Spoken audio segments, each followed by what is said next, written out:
Voici des douelles de barrique, des douelles qui ont permis de faire des tonneaux à vin.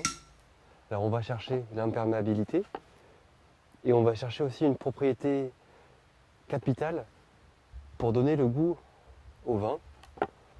Et ça va être possible grâce notamment à l'échange entre le tanin du bois et le vin. Et une essence qui est vraiment adaptée à ça, ça va être le chêne pédonculé ou le chêne Cécile.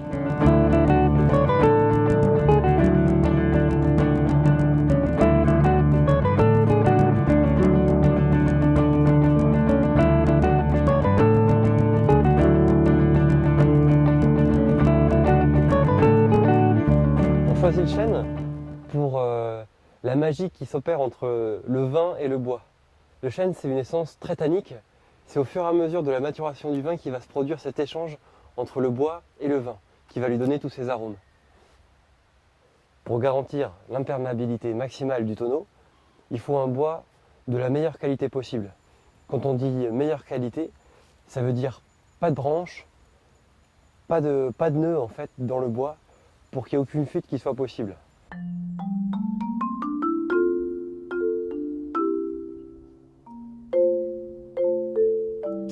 On reconnaît le chêne parce que c'est un peu le roi de la forêt.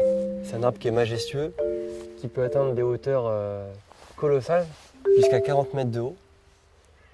Ensuite, on le reconnaît avec son houppier très dense et ses branchages qui sont constitués de grosses charpentières qui partent un petit peu comme ça dans tous les sens. Voilà.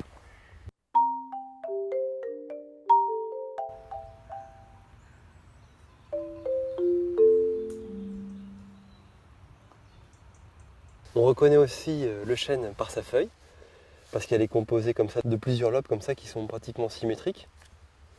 On voit que la feuille est pratiquement directement attachée au rameau. Le fruit du chêne, c'est le gland, et ça va être la principale distinction qu'on va pouvoir faire entre deux essences qui sont très proches et qui ont les mêmes qualités de bois d'ailleurs. C'est le chêne Cécile et le chêne pédonculé. En fait, le chêne pédonculé, comme son nom l'indique, ça signifie que le gland est rattaché au rameau grâce à un pédoncule. Voilà. Alors que le chêne Cécile, son gland il va être directement implanté sur la branche. L'écorce du chêne pédonculé, elle est très crevassée. Et si on regarde bien, ça va dessiner comme des losanges sur l'écorce. Alors on a une écorce argentée. Plus l'arbre vieillit, plus elle devient presque blanche.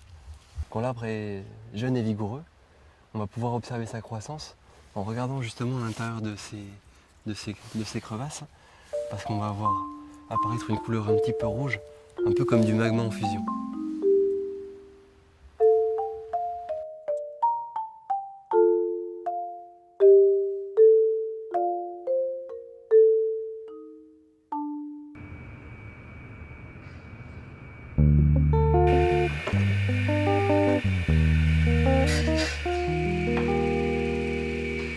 Le chêne est valorisé avec de multiples débouchés. Il y a les traverses de chemin de fer, les pièces de charpente, mais aussi tout ce qui est menuiserie et ébénisterie.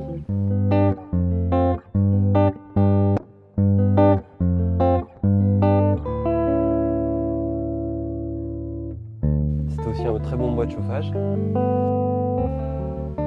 Son gland, le fruit, est donné à manger par exemple aux cochons, aux sangliers. Ça sert d'alimentation pour les animaux. Mais il y a aussi, en certaines périodes de disette, il était transformé en farine pour l'alimentation humaine.